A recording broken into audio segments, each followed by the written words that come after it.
Hello, and thank you for viewing this module on interprofessional collaborative practice and communication, nurses and occupational therapists in pediatrics. My name is Kimberly Lampe. I have a master's degree in occupational therapy from Eastern Kentucky University, and I'm currently a doctoral candidate for the OTT degree in occupational therapy.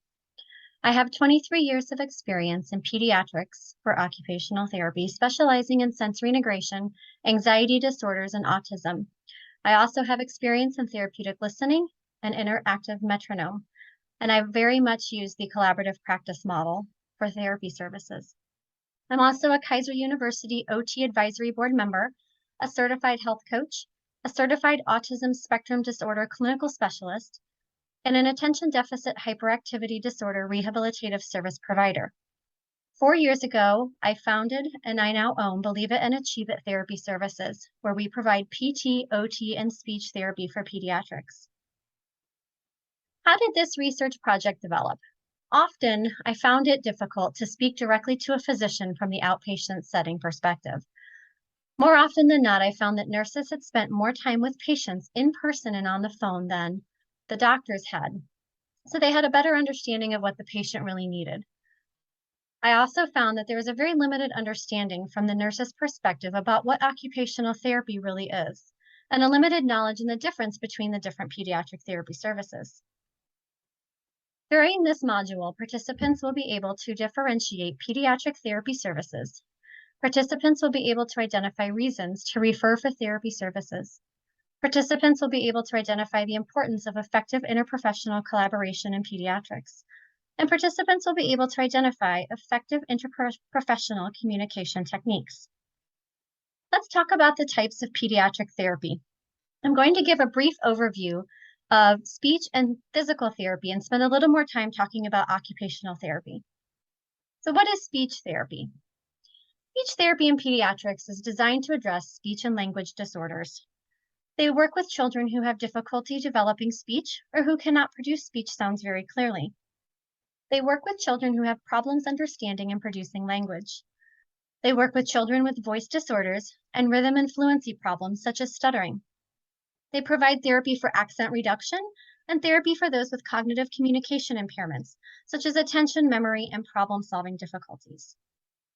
Some common diagnoses we see in speech therapy referrals in an outpatient setting are apraxia, auditory processing disorders, autism spectrum disorder, developmental delays, Down syndrome, dyslexia, hyperlexia, language delay, neurological impairments, and reading and learning differences. Here are some reasons we have found that doctors should refer for speech therapy services in pediatrics. The variety of sounds a child makes decreases rather than increases. A child makes only a few or poor quality sounds. A child has difficulty following commands. They are slow to show an understanding of new words. Cognitive changes such as decreased memory or problem-solving skills. If a child is not combining words by the age of 18 months. If a child stops saying sounds or words that he or she had previously mastered. If a child has difficulty or is not responding to directions, questions, or conversations with others. If they have difficulty communicating their basic needs. If they struggle to or are not able to start conversations with others. If a child is not combining words by 18 months of age. If a child has unintelligible speech after 24 months of age and cannot be understood by those who do not know the child well. If they are not speaking in sentences by 36 months of age. If a child is not fluently speaking by 3.5 years of age. If a child has changes in their communication or cognition following an injury or surgery. Let's take a look at what a speech therapy snapshot of a session looks like.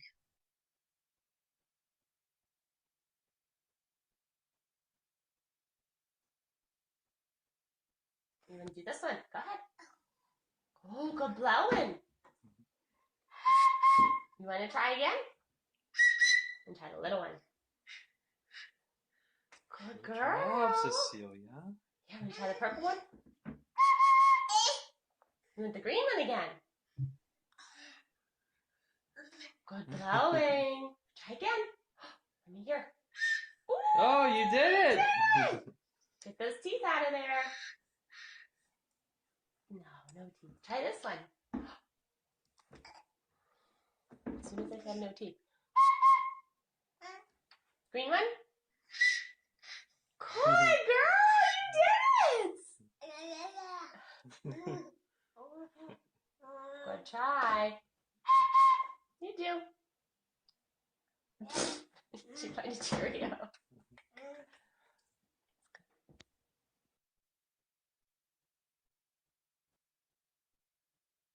So let's talk about physical therapy in pediatrics in an outpatient setting. Physical therapy provides care to children of all ages who have functional problems that could be resulting from back and neck injuries, sprains and fractures, arthritis, burns, amputations, stroke, neurological conditions, cerebral palsy, spina bifida, autism, and injuries related to sports. They evaluate and diagnose a movement dysfunction and use interventions to treat patients and clients.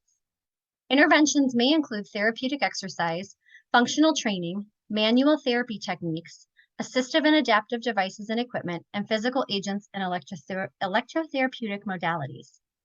Some common diagnoses we see in physical therapy outpatient settings: autism, Bell's palsy, brachial plexus and peripheral nerve injuries, cerebral palsy, concussions, craniofacial and plagiocephaly, developmental disabilities, Down syndrome, leg length discrepancies, muscular dystrophy, scoliosis, spina bifida, and sports injuries.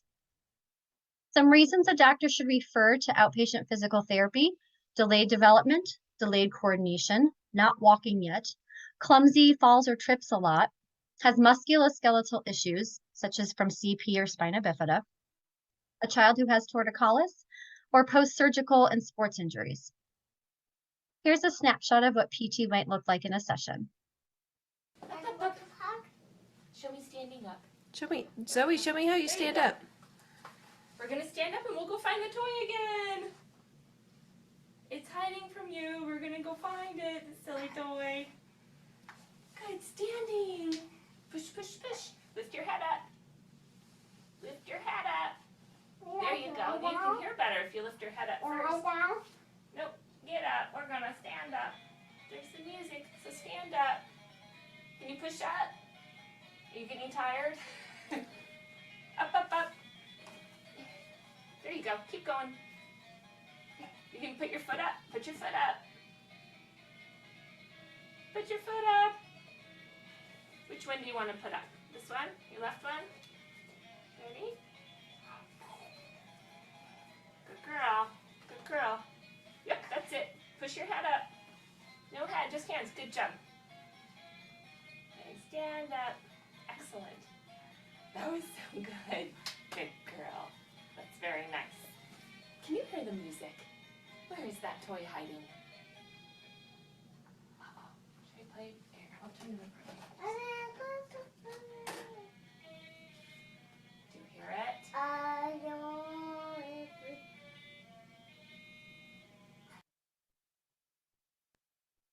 What is occupational therapy? Again, as I mentioned before, occupational therapy is something that I've come across as less understood and known in the healthcare service industry. So occupational therapy provides services for children from birth through early adulthood in a variety of settings. It helps a child build the necessary skills needed to participate in their occupation, which is play. Play is an important aspect of a child's life that promotes language, social, and cognitive skills, and it enhances school participation for learning. It focuses on developing fine motor, eye-hand coordination, self-help, and sensory processing skills, everything a child will do in a day. It also enhances the potential of a child through their developmental years and builds skills, self-confidence, and self-esteem that can last a lifetime. Some common diagnoses seen in outpatient occupational therapy practice: attention deficit and attention deficit hyperactivity disorder, anxiety, apraxia, auditory processing disorders, autism, cerebral palsy, developmental delay, Down syndrome, dyslexia, fine motor delay and dysgraphia, neurological impairments, physical disability, and sensory integrative dysfunction. Some reasons a doctor should refer to occupational therapy outpatient services: if a child has sensory issues, touch, movement, seeks pressure and likes to fall, has issues with food textures and eating, or is always on the go, has strength or coordination deficits, has self-care issues, demonstrates poor balance, has distractibility and poor attention, has physical disabilities, visual, motor, and eye-hand coordination issues. As they get through these school year ages, sometimes there's trouble copying from the board, difficulty getting started with a task and completing the task, executive function issues, academic issues, especially in writing and math, and difficulty following directions or has poor comprehension. The most common things we see on a referral for occupational therapy services are sensory issues. I wanted to touch base a little bit about the central nervous system and how everything has to come together in order for a just right success to occur. The sensory system is at the base of this pyramid. It is critical that a child takes in not only those 5 common senses, but also the sense of movement, which is vestibular, as well as proprioceptive, which is input into the muscles and joints that allow someone to know where they are in space. If a child cannot integrate these sensory systems, they will be unable to achieve anything above the base level of this pyramid. Once they're able to process and understand this sensory information, they can then move up and demonstrate improved ability to screen out input, demonstrate reflex maturity, demonstrate awareness of 2 sides of their body, and the ability to motor plan. Once that starts to come into place, then they develop improved eye-hand coordination and ocular motor control, as well as the attention and ability to attend to tasks. Once all of these things come into place, you'll see an increased success in behavior, academic learning, and independence in daily living activities. So a little bit about what OT looks like in a session. All right, so what we're going to do today is you're going to help me figure out what your body needs for your sensory system. And that's about how you take in information. Okay, so you told me earlier, Matthew. Hello there. Hi. You told me earlier that you like to swing, right? Yeah. Well, does that swing look good to you? Or does one of those swings look good to you? I like that one. Well, can you help me set it up, please? Yeah. All right, let's bring it over then. I like this. Let's bring it over. Part of therapy is for the student to have some heavy work or take responsibility for how to set up the gym for what he wants to do or she wants to. What's This one? What's this? Oh, you got a very good sense of balance with that, my friend. Are you ready? Yeah. Okay. Should we take this one down? Yeah. All right, all right. So we're going to take this one down. This is pretty heavy. Can you help me with it? Yeah. Let's take it way, see where I'm pointing? Yeah. Way over there. Oh, you gotta help. All right, good job. Do you think that's out of the way enough?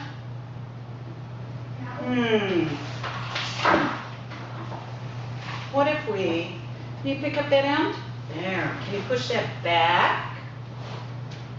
Yeah, excellent. Okay. The blue lycra swing or that swing that's a disc swing? Which is it going to be? Oh, I think you're eyeing something else. That one? This. Let's do that one. All right. Book, please. Thank you, sir. Big thing is to respect Matthew and what his decisions are. I like these. Whoa. Can you hang on? He does have some issues with bilateral skills and balance and vestibular. That means when his feet are off the ground, sometimes he gets a little anxious. So I want to make sure that he has the supports in place that he needs to be able to swing and feel regulated. He looks, by me checking in with his face, like he's doing pretty good right now. And you're keeping your balance really nice. He's working his core. Whoa! Are you on there still? I'm tired. Are you? I'm tired. Oh my gosh, do you want to try it again and we'll count? I Wait. Another big thing is to repeat an activity so we get an adaptive response. Try it one more time. Okay, move on. What should we count to? Maybe I'll go down to this. Oh, that's a good idea. Okay, now what should we count to? Okay, maybe this thing. Okay, what are we going to count to then? 1, 2. How much? Up to 10?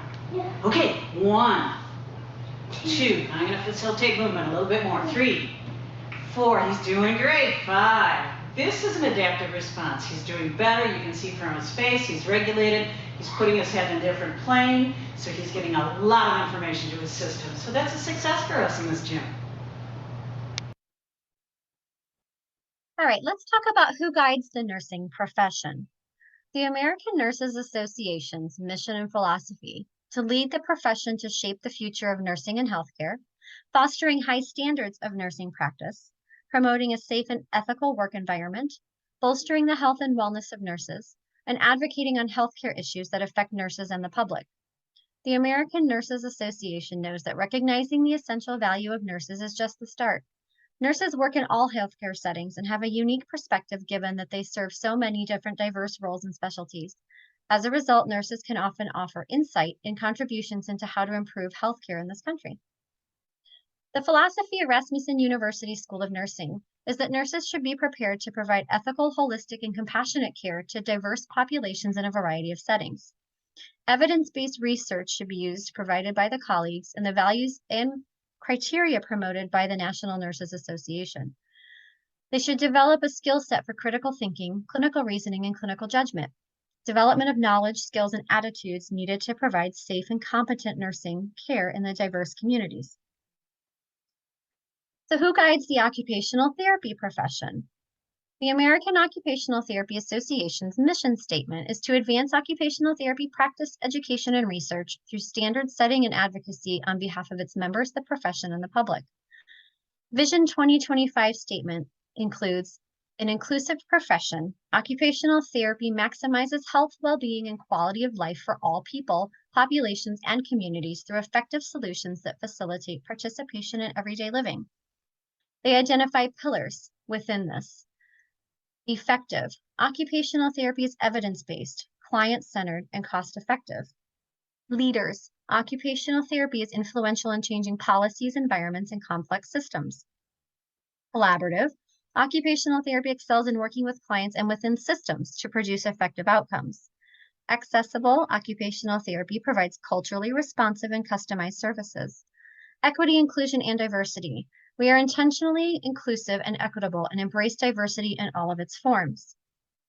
I find a very symbiotic nature between the American Nurses Association and the American Occupational Therapy Association, both rooted in evidence-based and research-based work.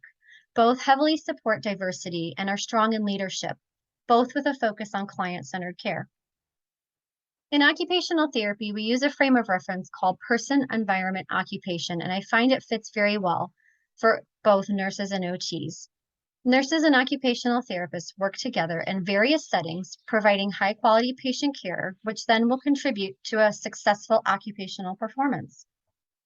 What does that interprofessional collaboration and communication look like? So I wanted to define interprofessional as occurring between or involving two or more professions or professionals. Collaborative, working jointly with others or together.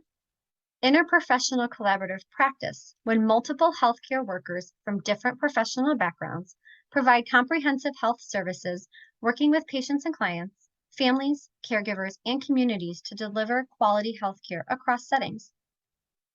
The interprofessional collaborative practice and education is linked to interprofessional education and practice, bringing together students and practitioners across disciplines and practices, and includes direct care healthcare providers, people, patients, and clients, families, and communities to learn with, from, and about each other to prepare them for an integrated workplace practice.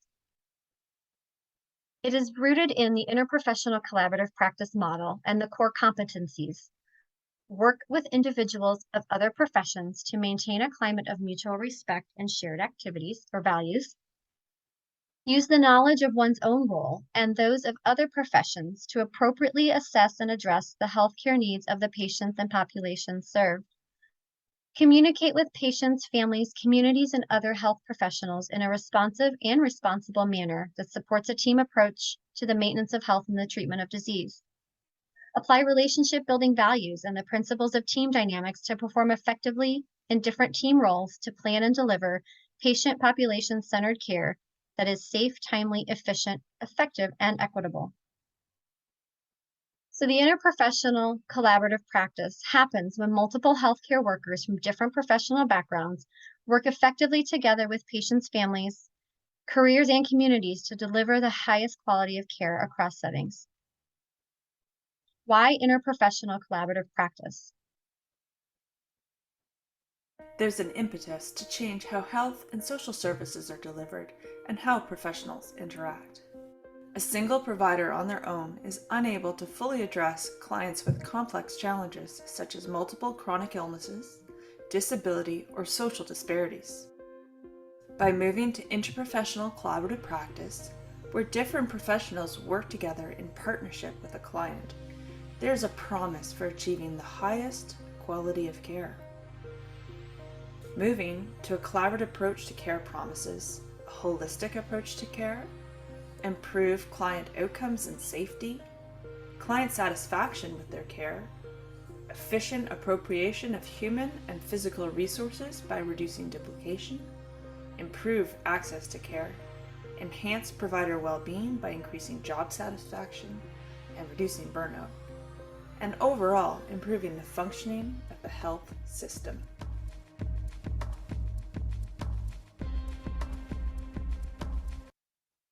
So what are some barriers to being able to collaborate with other professionals? In different settings, this looks differently.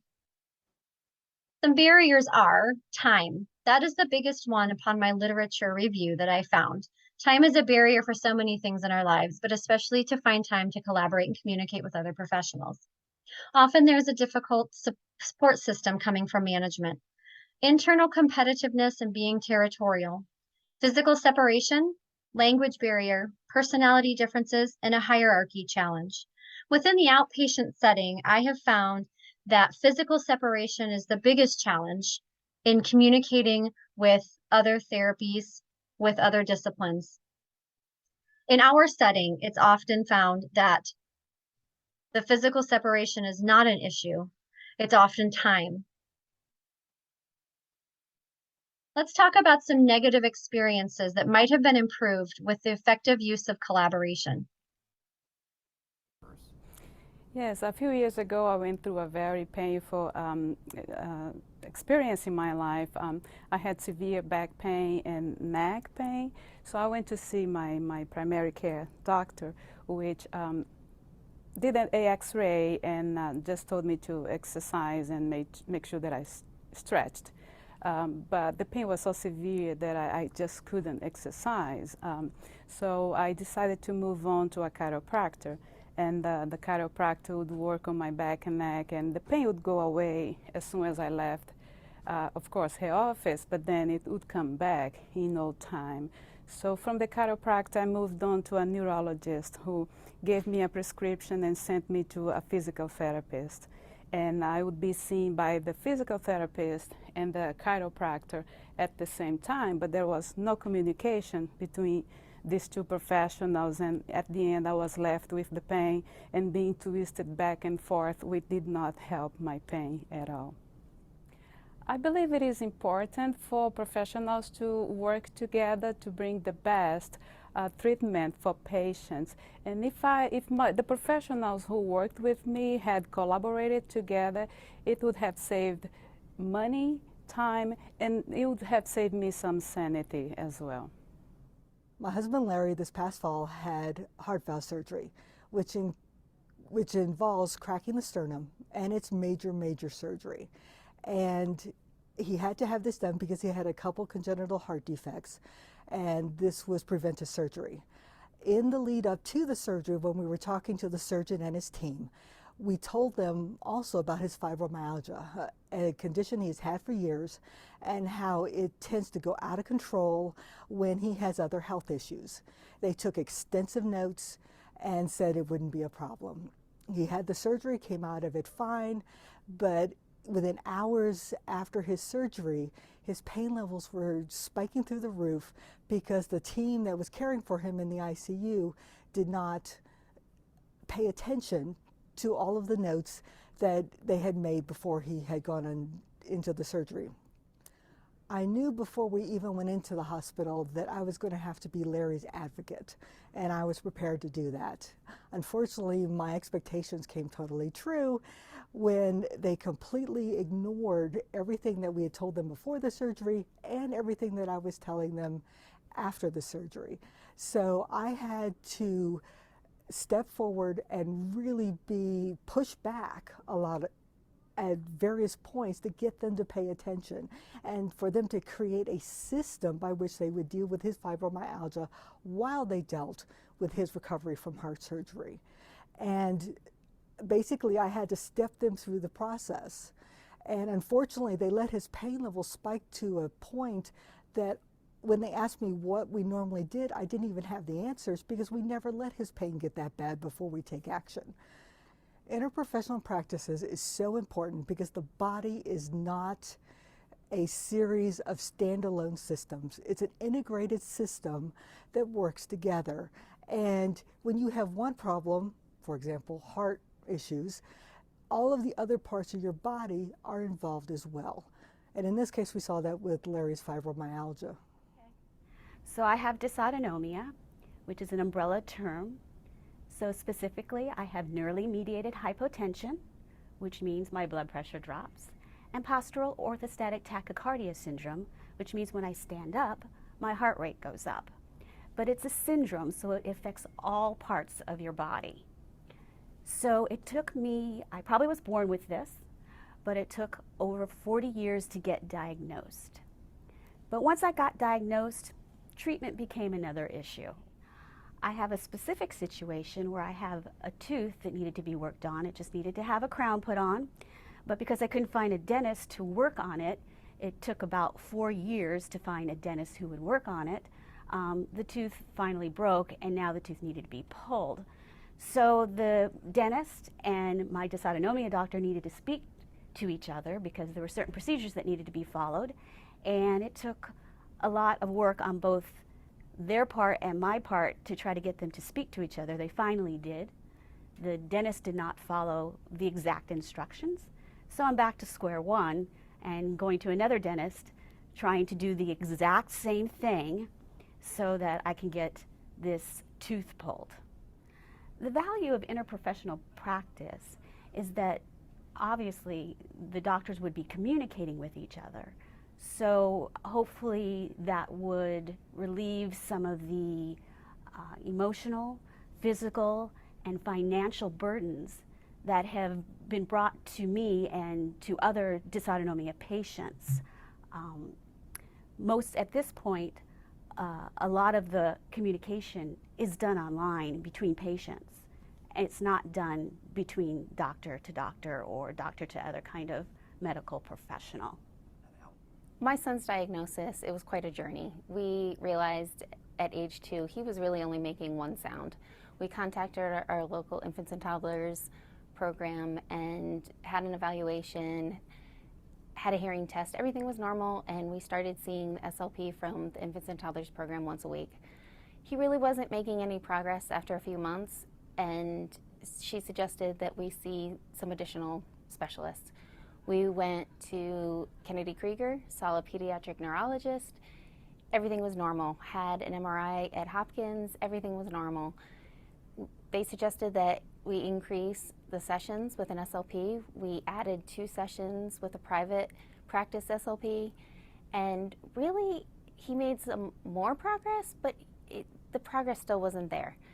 So she suggested that we get some second opinions. And the second opinions, we went through that. Still, everything was normal. And eventually, I realized that my son's still not talking, and something must be wrong. But I'm going to all of these people, and they're telling me everything's normal. And I looked at it and thought, why aren't these people talking? In my experience, I felt there was a lack of communication with all of the different people that we were talking to. I felt like I was the advocate. I felt like it was almost like a Venn diagram, and I was trying to figure out from all of these people what was overlapping, what wasn't overlapping, what was supposed to overlap, what wasn't supposed to overlap, and really trying to figure it all out, figure out who I should be talking to and who should be talking. eventually what I did was get a summary from all of the different specialists, and that really helped with putting everything together in one document and sharing it with all of the different people that we were talking to. What they found is that in each report there were these small insignificant details, but when you put them all together, it actually ended up being something that was significant that really helped my son's diagnosis. So some benefits to interprofessional collaboration. Promoting patient-centered care, quality of care and improving access to interventions with less medical errors, education across disciplines, access to information for better patient diagnostics, an efficient use of resources, reduced incidence and prevalence of disability, skill development, and positive work environment, promoting teamwork. What are some effective interprofessional communication strategies? Taking time to build relationships. In different settings, this is going to be easier than others. Don't interrupt. If you find that someone is talking to someone else or on the phone or looks busy doing a report, make sure not to interrupt because that's going to allow more effective communication. Limit the distractions around you. Pay attention to the nonverbal communication, your body language, facial expressions, tone of voice, gestures, and eye contact. Volume and speed. Using a positive attitude, using respect, providing clear and succinct information, making sure not to go on and on with a story about what you're talking about with your patient, but getting right to the point, making sure that your timing is right and asking questions. In the outpatient pediatric therapy setting, this is a little more difficult if we're trying to communicate with nurses or doctors or disciplines that aren't within our building. Nowadays, everyone seems to have easy access to emails as well as text messages. Setting up these kinds of communication lines with those disciplines will really improve the communication strategies. The implications for nursing, OT, and leadership. In order to meet the challenges of everyday and ever-changing healthcare practice models, we must strengthen our interpersonal relationships. This connection and rapport that is established between occupational therapists and nurses has the potential to improve interprofessional communication and overall quality of care for pediatric patients. Here are the references that I used for this presentation. Thank you so much for attending this module. I appreciate your time.